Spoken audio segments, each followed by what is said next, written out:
हाँ, तो आज हमें क्लास स्टार्ट करनी है बौद्ध धर्म में। इसके पहले जैन धर्म हो गया था। हिस्ट्री क्लास बहुत दिनों से बंद थी क्योंकि और भी क्लास चल रही थी आगे। तो आज ये बौद्ध धर्म का स्टार्ट करेंगे। क्लास 15 होगा ये, ठीक है। तो बौद्ध धर्म में आखिर में क्या है, तो मैंने क्या बोला था, वैदिक सभ्यता के बाद क्या आती है भारत में? वैदिक सभ्यता के बाद महाजनपद काल स्टार्ट होती है। लेकिन उसके पहले बहुत सारे कर्मकांड होने लगे थे सनातन धर्म में। ये और भी दुनिया में फैल गई थी कर्मकांड, बहुत सारे गलत चीज़ हो रहे थे। तो उसके बारे में अलग अलग लोगों ने अलग अलग मत से अपना अपना एक धर्म और संप्रदाय निकाला। धर्म नहीं, संप्रदाय निकाला। जैसे बौद्ध धर्म, जैन धर्म, ऐसे टोटल 72 छोटे छोटे धर्म थे। इसमें से प्रमुख बौद्ध धर्म, जैन धर्म, ये सब शैव धर्म, वैष्णव धर्म, ये सब थे। तो हम कुछ के बारे में थोड़ा थोड़ा डिटेल्स ले लेते हैं। तो जैन धर्म के बारे में पढ़ लिया था एक क्लास में। अब इसके बाद बौद्ध धर्म के बारे में पढ़ेंगे कि बौद्ध धर्म का उदय कैसे हुआ, किसने किया, क्या क्या रीतियाँ है, क्या क्या नियम है इसमें बौद्ध धर्म में, कैसे ये अलग है, कौन कौन फॉलोवर्स था, सारा कुछ पढ़ेंगे, ठीक है। इंपॉर्टेंट चैप्टर वेरी क्योंकि हर एक एग्जाम में इससे एक ना एक 2 क्वेश्चन आती है, हमेशा आती है, ठीक है। तो जो एग्जाम पॉइंट ऑफ व्यू से इंपॉर्टेंट है वही पढ़ेंगे, ज़्यादा डिटेल्स में जाने की जरूरत नहीं है क्योंकि बौद्ध धर्म में ही फिर 5 क्लास लग जाएगी, 4 क्लास, क्योंकि यहाँ पे किसी टीचर से कंपेयर और कंपटीशन नहीं चल रहा है कि हम एक्स्ट्रा पढ़ा देंगे तो बंदे हमारे पास आएंगे। वैसे तो मैं एक्स्ट्रा पढ़ाना स्टार्ट करूँ तो सिर्फ बौद्ध धर्म में ही स्टार्टिंग से डिटेल्स स्टार्ट करूँ तो फिर कम से कम 5 क्लास लगेगी बौद्ध धर्म में ही सिर्फ।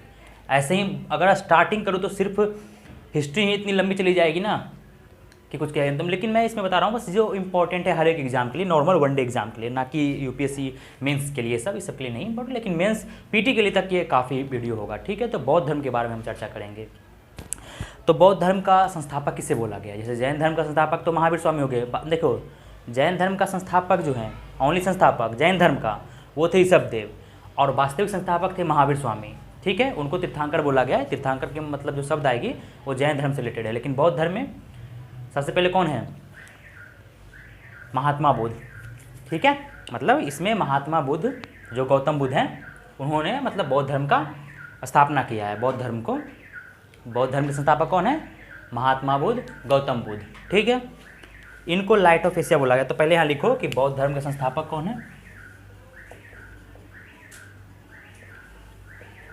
संस्थापक गौतम बुद्ध, ठीक है, गौतम बुद्ध, ठीक है। पहला पॉइंट हो गया। दूसरा पॉइंट लिख लो, गौतम बुद्ध को ही लाइट ऑफ एशिया बोला गया, ठीक है। लाइट ऑफ एशिया बोला गया है। लाइट ऑफ एशिया इसलिए बोला गया क्योंकि एक बुक है, इंग्लिश का बुक है ये लाइट ऑफ एशिया, जो महात्मा बुद्ध के जीवन चरित्र पर लिखा गया है। इंग्लिश का बुक है, लंदन से प्रकाशित किया गया था। कौन? तो इस लाइट ऑफ एशिया एक बुक है, इसको प्रकाशित किया था सर एडविन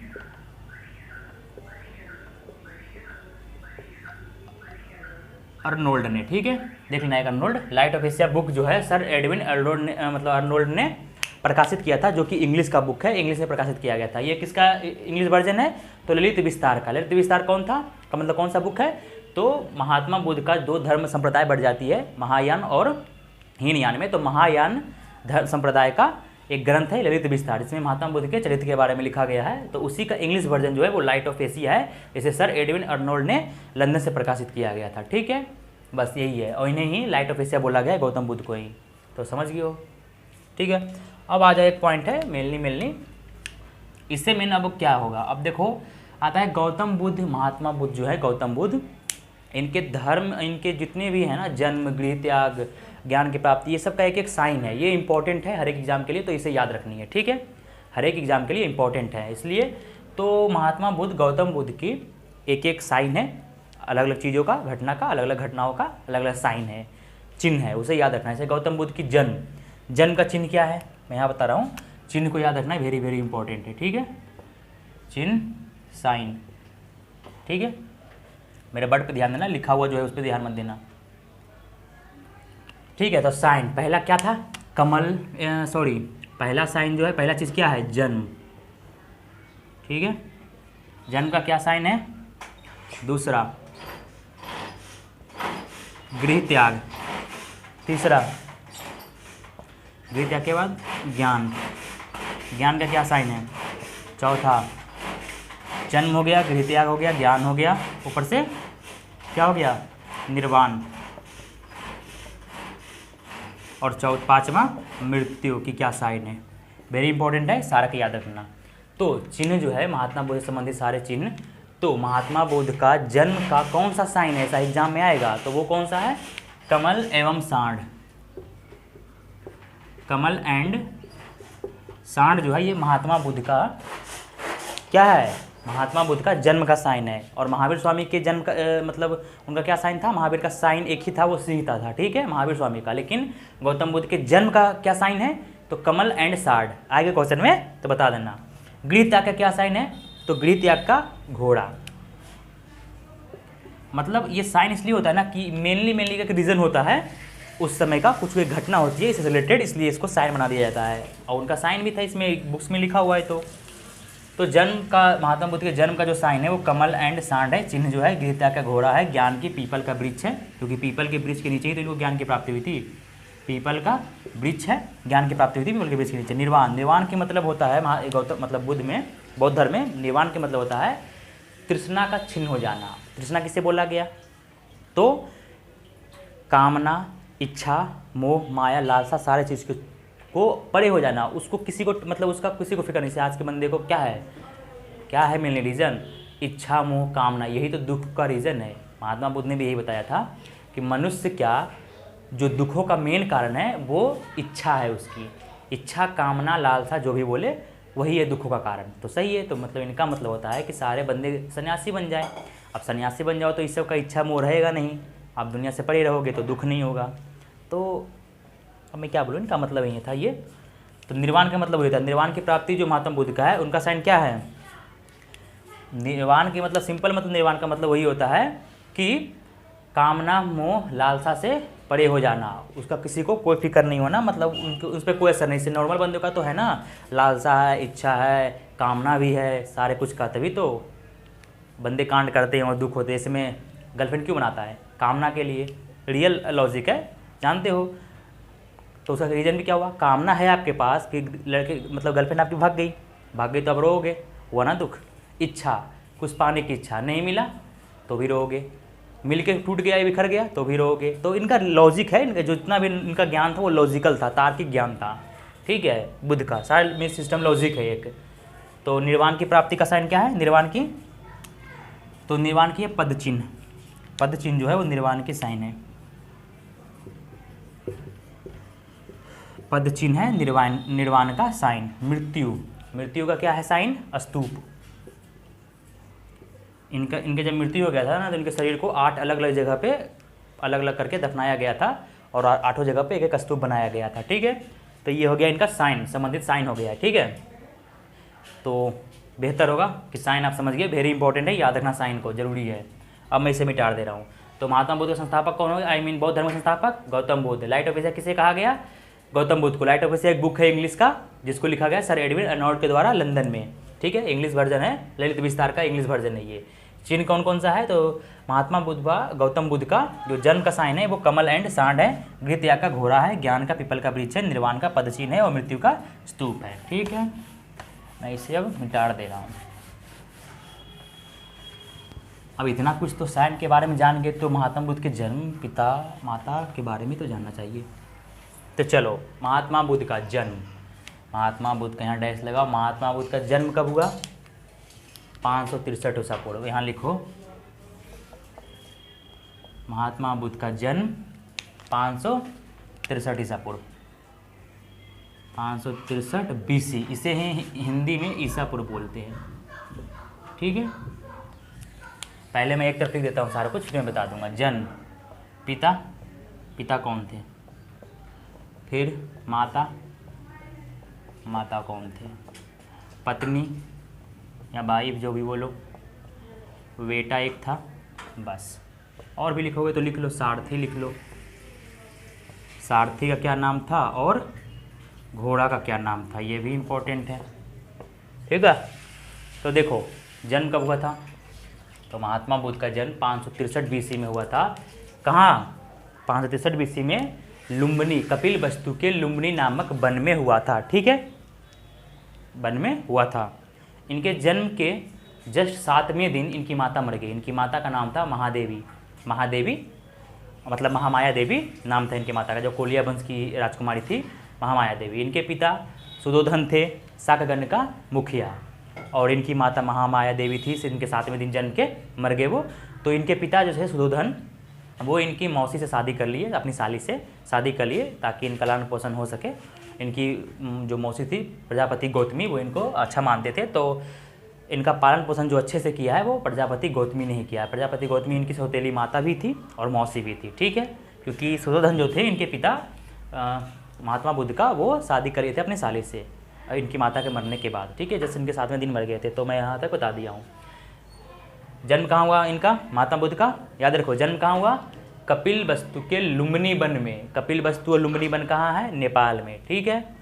तो ये लिखो, इंपॉर्टेंट है, कपिल वस्तु लुम्बिनी में, ये याद रखो मेनली कि जन्म 563 BC में हुआ था ईसा पूर्व में, लुम्बिनी में, लुम्बिनी वन में, ठीक है, लुम्बिनी वन में, ये नेपाल में है। कपिल वस्तु के लुम्बिनी वन में नेपाल में है, ठीक है, याद रखना ये 563 BC में। पिता कौन थे, तो पिता शाक्यगण के मुखिया सुदोधन थे, नाम था इनका सुदोधन, शाक्यगण के मुखिया थे ये, ठीक है, सुदोधन थे, दिखिए ना, सुदोधन शाक्यगण के मुखिया थे ये, याद रखना, शाक्यगण के मुखिया थे, ठीक है, क्योंकि ये भी राजकुमार थे, महात्मा बुद्ध राजकुमार थे, याद रखना। इनकी भविष्यवाणी थी, ऋषियों मुनि ने पहले भविष्यवाणी कर दिया था कि या तो ये बहुत एक अच्छा राजा बनेगा, ठीक है, पराक्रमी, या फिर ये बहुत बड़ा ज्ञानी बनेगा, तो या सन्यासी बनेगा, वही ज्ञानी सन्यासी बनेगा। तो इनके पिता को डर लग गया था, इसलिए इनको जो क्या किए, ये इतने उलझा दी ना अपने जीवन में, इतनी खुशियाँ इनको देने लगे घर में ही कि ये बाहर का दुनिया का मोह माया ना करे, लेकिन जो होने को रहता है वो होता ही है, चाहे आप कुछ भी कर लो, ठीक है। तो इनको सुंदर सी बीवी से शादी कर दिया गया 16 साल की उम्र में, ताकि देखो अपनी बीवी को साथ देखते रहो और घर में रहो, मज़े लो, और भी बाकी जितने मौज मस्ती, राजकुमार थे तो मौज मस्ती इसको ही मिल गया। लेकिन क्या फ़ायदा, जहाँ जिसको जाना होता है वो तो रास्ता इधर से जाओ चाहे उधर जाओ, चाहे लेट पहुँचो, लेकिन जाना ही होता है। तो वैसे ही हुआ, कोई भविष्यवाणी तो ठीक था लेकिन काम नहीं किया। फिर ये सन्यासी का बताऊँगा अभी आगे कि इन्होंने कपिल वस्तु के निकट में, मतलब घुनर पे निकलते हैं तो बता रहा हूँ अभी। पिता सुदोधन थे शाक्यगण के मुखिया, माता का नाम था महामाया,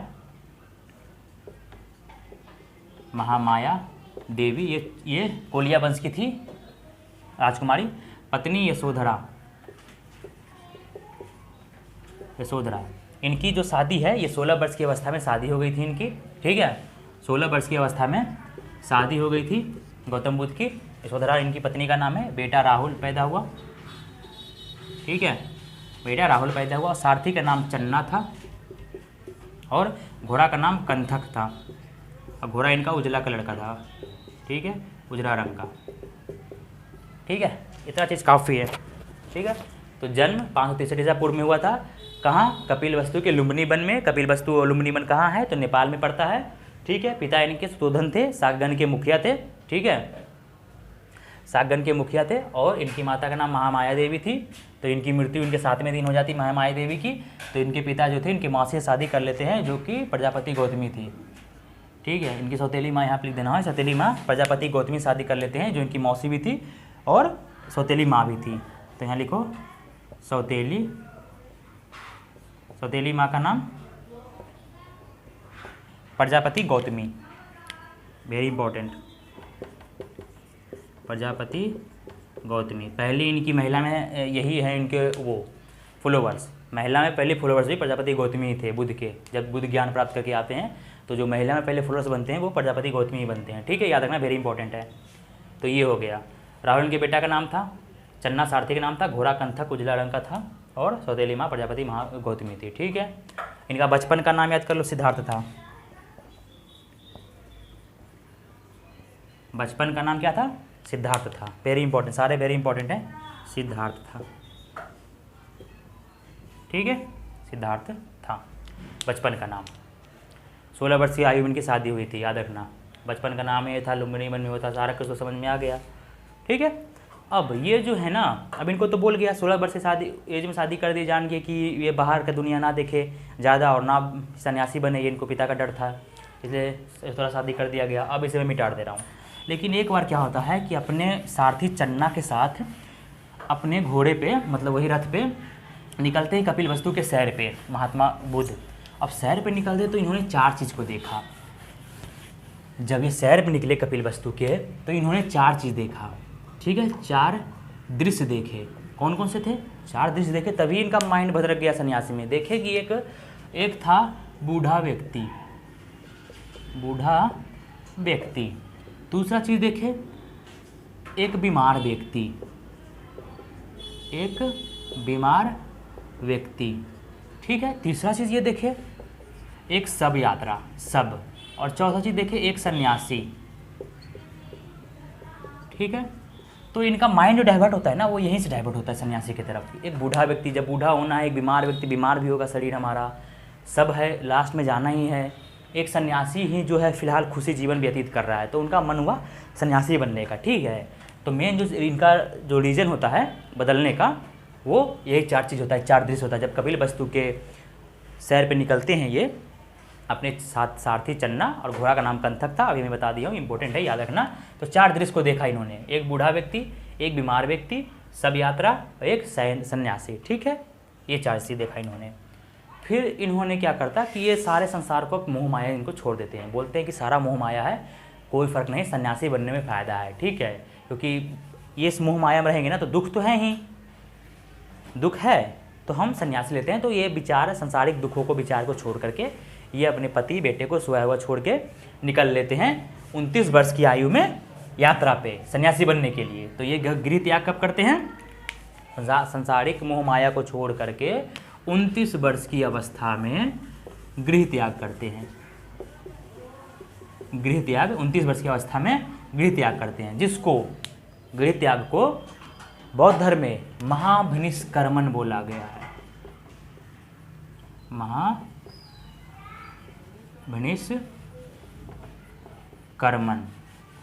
ठीक है। क्या बोला गया है गृह त्याग को? महात्मा बुद्ध का गृह त्याग को बौद्ध धर्म में क्या बोला गया है? महाभिनिष्कर्मण, याद रखना, वेरी इंपॉर्टेंट है। 29 वर्ष की अवस्था में इन्होंने त्याग दिया घर को अपना, सारा दुख दया संसारिक मोह माया छोड़ के, कोई मोह माया नहीं, चले गए सन्यासी बनने, ठीक है। अब जब सन्यासी बनने ये चले गए तो क्या हुआ? हाँ, पहले ये सन्यासी बनने निकले, तो अब भाई सन्यासी ऐसे थोड़ा ना सब बोल देगा भाई सन्यासी बनने चलूँ और सन्यासी बन जाएगा। एक ज्ञान की प्राप्ति भी तो करना है, किसी से सन्यासी कैसे सन्यास मतलब धारण करके मतलब ध्यान करना है, इसके बारे में शिक्षा लेंगे। तो ये वैशाली चले गए, ठीक है। पहले वैशाली गए, पहले ये वैशाली गए, याद रखना, पहले ये वैशाली गए। वहाँ पे इनको ये सांख्य दर्शन का, सांख्य दर्शन तो सबसे पुराना दर्शन है, सांख्य दर्शन का ज्ञान लिए। किनसे?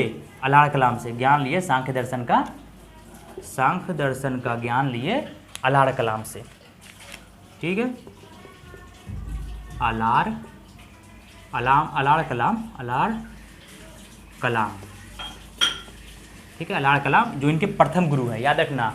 बुद्ध के प्रथम गुरु कौन है? तो अलाड़ कलाम है, जो इनको वैशाली में मिले थे, जिनसे ये सांख्य दर्शन का ज्ञान प्राप्त किए थे, ठीक है। वेरी वेरी इंपॉर्टेंट है सारे। फिर लिखो, फिर दूसरे बात, जब ये सांख्य दर्शन का ज्ञान प्राप्त कर लेते हैं अलाड़ कलाम से, क्योंकि अलाड़ कलाम ही महात्मा बुद्ध का प्रथम गुरु होते हैं, ठीक है। उसके बाद ये वैशाली के बाद राजगीर निकल लेते हैं, राजगीर, ठीक है। राजगीर है आज का, राजगीर निकल लेते हैं। इसलिए आज भी बिहार में, राजगीर में जहाँ जहाँ बौद्धवान गए हैं वहाँ उनके कुछ घूमने लायक है चीज़, अच्छे चीज़ है, ठीक है। मूर्ति उर्ति भी है उनकी। तो राजगीर निकल गई है। राजगीर में इनको दूसरा गुरु मिले, ठीक है। राजगीर में इन्हें दूसरा गुरु मिले, जिसका नाम था रुद्रकरमपुत्र,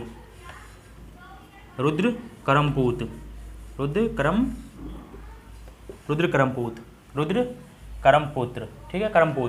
पूत है ये, करमपूत, रुद्रकरमपूत जो इनके दूसरे गुरु हैं, ठीक है। इनको भी रेट से लिख लेना, रुद्रकरमपूत, ठीक है, रुद्रकरमपूत। राजगीर मिले इनके।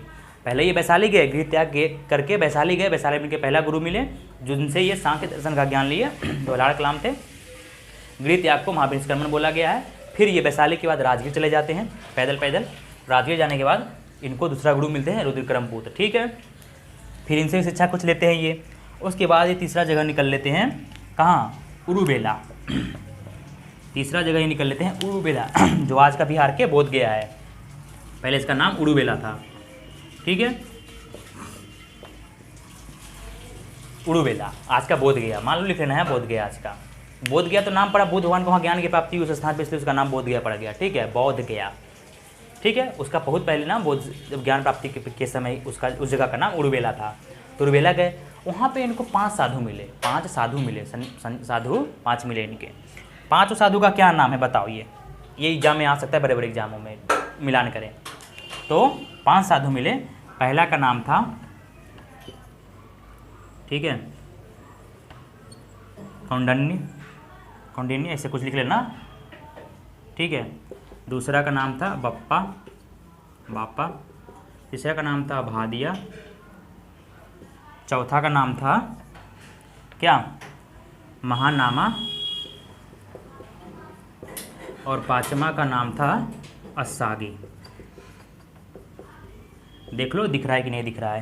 कौंडिन्य, बप्पा, भादिया, महानामा, असागी, ये 5 साधु मिले। 5 हो गया ना, 1 2 3 4 5 साधु मिले उर्वेला में, जो आज की बोध गया है, वहाँ पे मिले इनको। तो फिर वहाँ पे मिले, उन्होंने बताया कि बहुत एक कठोर तप बताया करने के लिए। ऐसे इन्होंने तो कठोर तप करके ही ज्ञान की प्राप्ति की थी महात्मा बुद्ध ने। इन्होंने फिर इनको 6 साधु का नाम याद रखना, 5 साधक मिले इनको उर्वेला में। ठीक है, कहाँ मिले? उर्वेला में। फिर इन्होंने 6 वर्ष की कठिन तपस्या, क्या मैं बोल रहा हूँ, 6 वर्ष की कठिन तपस्या के बाद, 19 वर्ष की अवस्था में ये वहाँ चले गए थे। 6 वर्ष की कठिन तपस्या के बाद इनको ज्ञान की प्राप्ति हुई थी।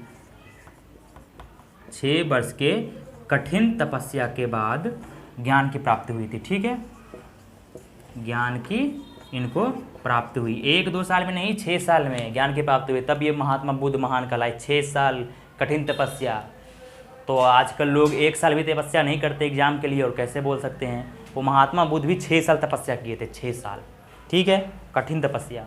आजकल भी कोई भी 6 साल कठिन तपस्या करेगा तो कोई भी एग्जाम निकाल सकता है, चाहे वो यूपीएससी ही क्यों ना हो, लेकिन कठिन तपस्या है। तो 6 वर्ष की कठिन तपस्या की ज्ञान की प्राप्ति महात्मा बुद्ध को हुआ।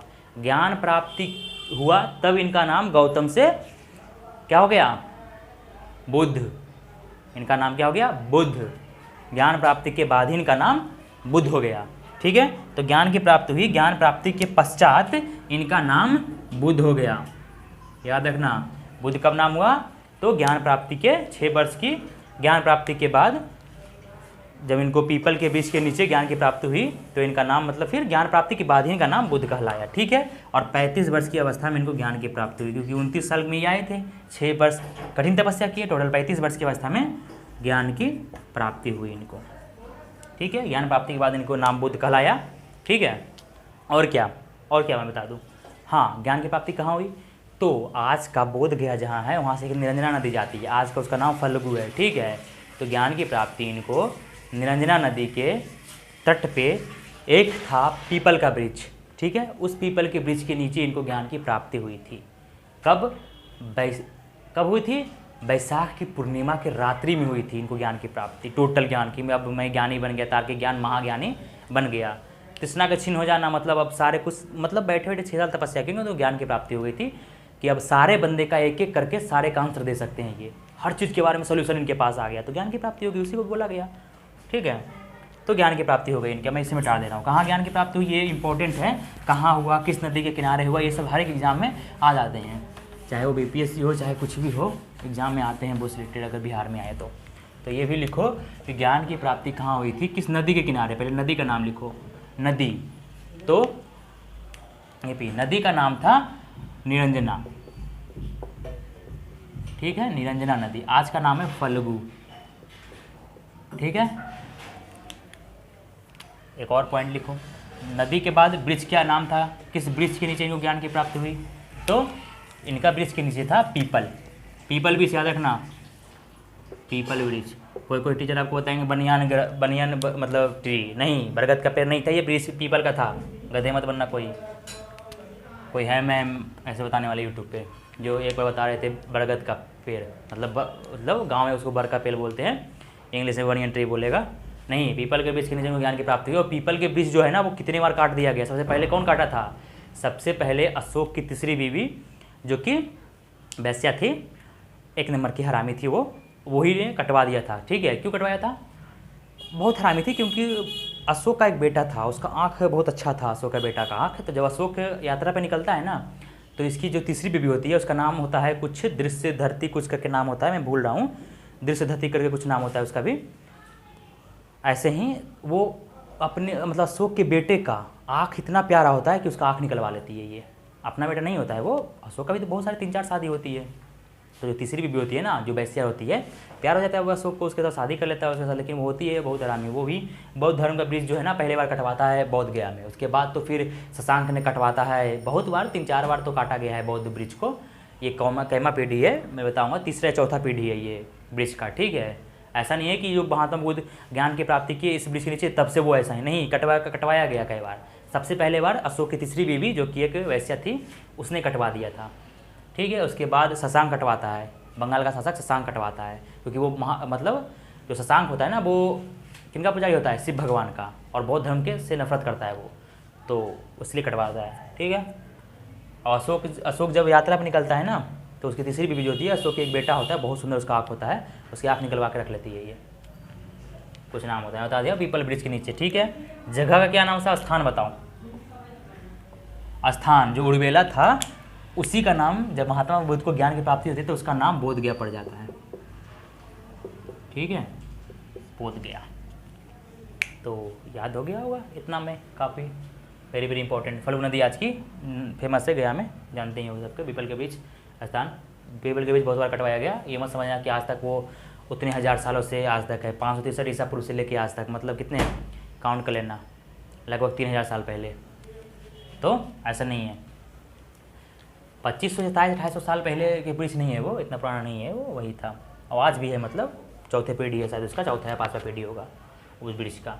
तो ये हो गया स्थान की प्राप्ति, ठीक है। अब महात्मा बुद्ध ज्ञान की प्राप्ति करे तो अब ज्ञान देने की बारी आ गई, क्योंकि इतना जब ज्ञान ले लोगे तो रख के क्या करोगे, मर जाओगे ना फालतू में। किसी का भलाई कर दो, ले तो अच्छी बात है, भलाई हो जाएगी उसकी, नहीं ले तो जाओ, जैसे दुख काट रहे हो कुछ, एक बार सुनना चाहिए, किसी की बात जो है ना एक बार सुनना चाहिए, क्या रहता है। वैसे भी बौक रहे हो इधर उधर, नहीं अपना आपको ज्ञानी मान रहे हो, नहीं मैं ही ज्ञानी हूँ, मैं दुनिया ज्ञान लिया हूँ, तो फिर उल्लू हो, फिर तो उल्लू हो आप। इसे होते हैं बंदे कि जो मैं सोचता हूँ ना माइंड में, वो दुनिया में कोई नहीं सोच सकता, जो मेरे हाथ में सोच रहा हूँ ना, सबसे ज्ञानी मैं ही हूँ। होते हैं इंडिया में हर एक बंदे, चाहे वो चौथी फेल क्यों ना हो, वो भी अपने आप को सोचता है मैं ज्ञानी महाज्ञानी हूँ, मुझे किसी की ज्ञान की आवश्यकता नहीं होती है।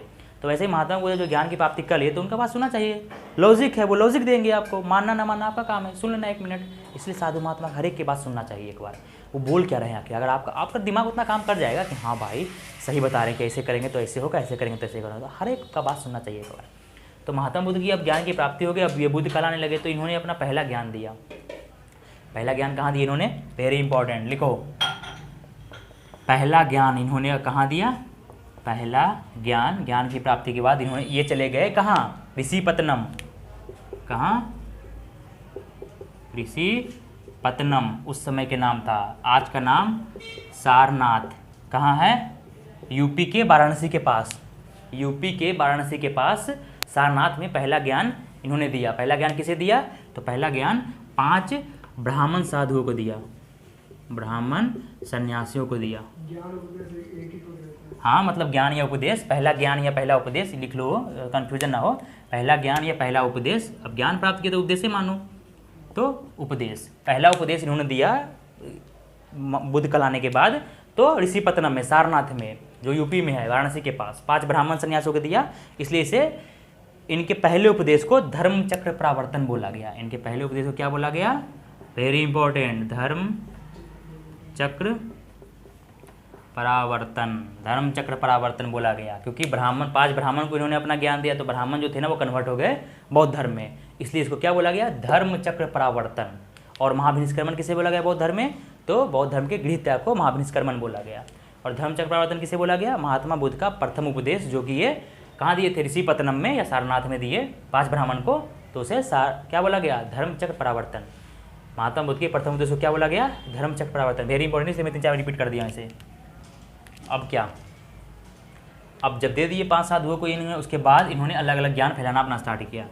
इन्होंने जो अपना ज्ञान है कहाँ दिया, कौशाम्बी में, वैशाली में, सारनाथ में, बहुत जगह दिया उन्होंने ज्ञान। सबसे ज़्यादा ज्ञान कहाँ दिया, ये लिखना, तो सबसे ज़्यादा ज्ञान कहाँ दिया इन्होंने, सबसे ज़्यादा ज्ञान कहाँ दिया इन्होंने, मतलब उपदेश, सबसे ज़्यादा उपदेश कहाँ दिया, तो कौशल की राजधानी श्रावस्ती में, उस समय कौशल एक महाजनपद था, उसका राजधानी श्रावस्ती में। ठीक है, इंपॉर्टेंट आएगा क्वेश्चन।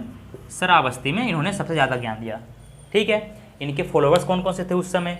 तो फॉलोवर्स मतलब जो राजा थे ना, मानने वाले राजा, अनुयायी राजा, बौद्ध धर्म के अनुयायी राजा उस टाइम थे। कौन कौन?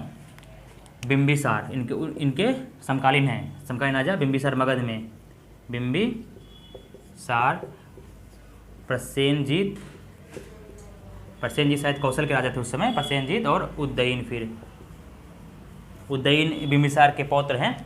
ठीक है, तो इन तीनों थे उस समय मानने वाले, इनको मानने वाले, बौद्ध धर्म के मानने वाले, उनके समकालीन। ठीक है, तो ये थे फॉलोवर्स इनके, और सबसे ज़्यादा ज्ञान श्रावस्ती में दिए, तो मान गए ये लोग। तो इतना चीज़ हो गया ना।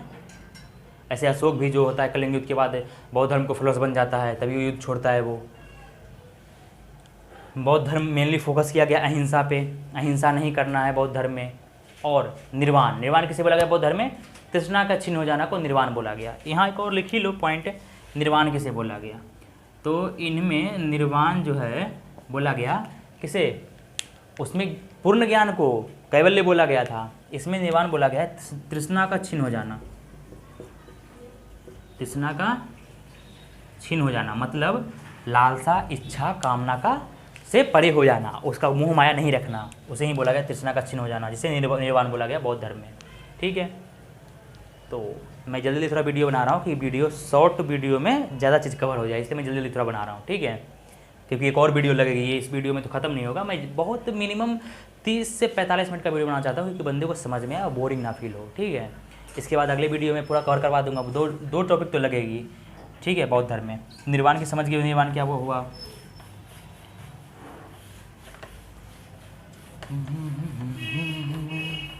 अब क्या है पॉइंट, और मेरी सारे इंपॉर्टेंट है, एग्जाम में आएगा, वेरी वेरी इंपॉर्टेंट है सारे। और लिखो लास्ट कुछ 4 टॉपिक लिख लो, फिर अगला वीडियो में बनाएंगे बाकी। तो और जो बात है इसमें मैं बता दे रहा हूँ। अब क्या मैं बताऊँ इसमें? हाँ, बौद्ध धर्म में ईश्वर की मान्यता नहीं है। बौद्ध धर्म में किसकी मान्यता नहीं है? बौद्ध धर्म में ईश्वर की मान्यता नहीं है, अनीश्वरवाद है। जैन धर्म के जैसा अनीश्वरवाद है, जैन धर्म भी अनीश्वरवाद है, मतलब ईश्वर की मान्यता नहीं है। ठीक है, और पॉइंट लिखो, अनीश्वरवाद है मतलब ईश्वर की मान्यता नहीं है। अनीश्वरवाद का मतलब वही होता है ईश्वर की मान्यता नहीं है। ठीक है, अनीश्वरवाद है। फिर दूसरा पॉइंट लिखो डैश मार के, इसमें आत्मा की परिकल्पना नहीं है, आत्मा की भी मान्यता नहीं है, मान्यता नहीं है। ठीक है, ये अनीश्वरवाद है मतलब ईश्वर मान्यता नहीं है। पूर्व जन्म में इनकी मान्यता है, पूर्व जन्म में मान्यता है। क्यों है? क्योंकि इनके बहुत सारे बुक में लिखा गया कि बौद्ध धर्म, बुद्ध बनने से पहले इन्होंने 500 जन्म लिया था अलग। ठीक है, इसलिए पुनर्जन्म में मान्यता है कि बंदे मरने के बाद पुनर्जन्म लेते हैं। ईश्वर में मान्यता नहीं है बौद्ध धर्म में, आत्मा में मान्यता नहीं है बौद्ध धर्म में, पुनर्जन्म की मान्यता हाँ है। इसलिए कुछ चीज़ आत्मा की मान्यता है, किसमें? जैन धर्म में आत्मा की मान्यता है, पुनर्जन्म की मान्यता है। जैन धर्म में ईश्वर की मान्यता नहीं है। तो जैन धर्म में और बौद्ध धर्म में एक ही चीज़ समानता है, क्या? अनीश्वरवाद। दोनों अनीश्वरवाद है, ईश्वर की मान्यता नहीं है। कर्मकांडों पर भरोसा नहीं करते ये लोग, कर्मकांड पे। ठीक है, और दोनों जो है मेनली अहिंसा पे फोकस किए, अहिंसा, सत्य, ये सब। तो आगे बताऊंगा कि महात्मा बुद्ध का अष्टांगिक मार्ग क्या है, कैसे जीवन से मुक्ति पाई जाए, ये सब बारे में बताऊंगा। ठीक है, आज नॉर्मल याद रखो। जो महात्मा बुद्ध का जो सबसे ज़्यादा मतलब ज़्यादा अच्छा ज्ञान इनके त्रिपिटक में मिलता है। बुद्ध धर्म के बारे में सबसे अच्छा ज्ञान, ज़्यादा ज्ञान, विशिष्ट ज्ञान किस में मिलता है? इनके त्रिपिटक में। त्रिपिटक का नाम है सूत पिटक, अभिधम पिटक, अभिधम पिटक और सूत पिटक, अभिधम पिटक और विनय पिटक। ठीक है, विनय पिटक, ये थे। तीनों की भाषा पाली थी। बौद्ध धर्म की भाषा जो जितना भी उपदेश इन्होंने दिया ना, जितना भी उपदेश इन्होंने दिया, और ये जो तीनों पिटक है ये क्या है? तो ये इनकी भाषा क्या है? पाली भाषा है। याद रखना। बौद्ध धर्म की कौन सी भाषा है? पाली। और जैन धर्म की भाषा प्राकृति। याद रखना, बौद्ध धर्म की कौन सी भाषा है? पाली। बौद्ध जो बुद्ध भगवान है वो अपने सारे उपदेश जो दिए हैं ना जनसाधारण की भाषा, जो लोगों बोला चाल आम भाषा है, पाली में थी। और इनके सूत पिटक, अभिधम पिटक, विनय पिटक, जो इनके मेन 3 बुक है जिसके बारे में बौद्ध धर्म के बारे में ज़्यादा अच्छा ज्ञान मिलती है। सूत पिटक को क्या बोला गया है? शायद इंसाइक्लोपीडिया बोला गया है बौद्ध धर्म में, आगे बताऊंगा। ठीक है, कौन कौन ने किस किसने लिखा, कब कब लिखा है, सारा बताऊंगा। इसकी भाषा पाली थी, पाली में लिखा गया था। तो समझ गई ये। इनके त्रिरत्न लिख लो, एक वेरी वेरी इंपॉर्टेंट। बौद्ध धर्म का त्रिरत्न।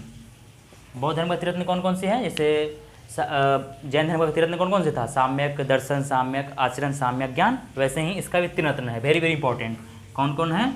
बुद्ध धर्म संघ, बुद्ध धम्म एंड संघ। क्या है?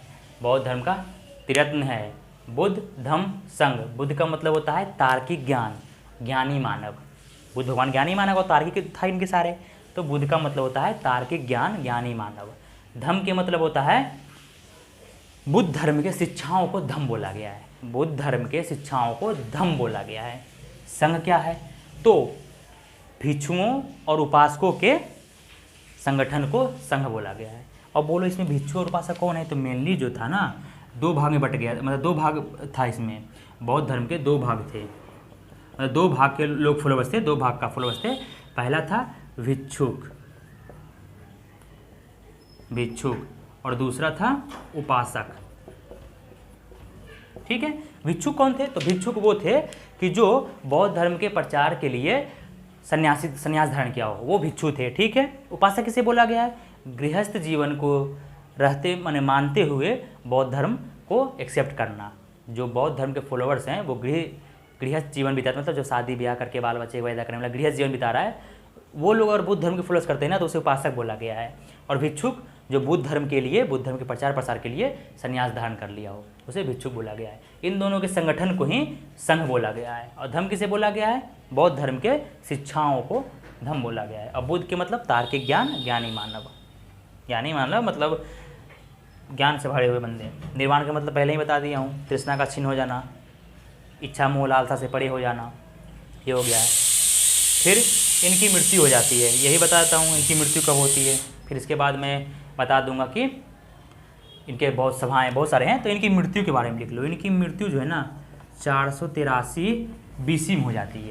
483 ईसा पूर्व में इनकी मृत्यु हो जाती है 80 वर्ष की उम्र में। 80 वर्ष की अवस्था में इनकी हो जाती है। चुंद के द्वारा अर्पित भोजन के खाने से इनकी 80 वर्ष की अवस्था में कुशीनारा में मृत्यु हो जाती है। कुशीनारा में, वेरी वेरी इंपॉर्टेंट लिखना। जन्म कहाँ हुआ इनका? कपिलवस्तु के लुम्बिनी वन में। मृत्यु कुशीनारा में। आज का यूपी देवरिया। ठीक है, आज का यूपी देवरिया, जो यूपी में देवरिया जिला डिस्ट्रिक्ट है ना, वहाँ पे कुशीनारा है, आज का है, पहले उसका कुशीनारा नाम था। वहीं पे इनकी मृत्यु हो जाती है 80 वर्ष की अवस्था में 483 BC में। 80 टोटल 80 साल जिंदा रहते हैं। 563 ईसा पूर्व में इनकी जन्म होती है और 483 ईसा में इनकी मृत्यु हो जाती है। मल्लो ने इनका बहुत अच्छा से दाह संस्कार करता है।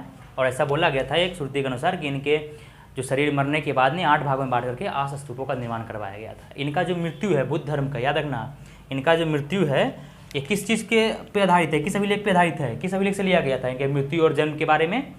तो चीनी परंपरा के कैंटोन अभिलेख से लिया गया था। चीनी परंपरा में है कैंटोन अभिलेख, उससे लिया गया था बुद्ध धर्म के जो मेनली है मृत्यु और जन्म कब हुई थी। तो चीनी परंपरा के कैंटोन अभिलेख,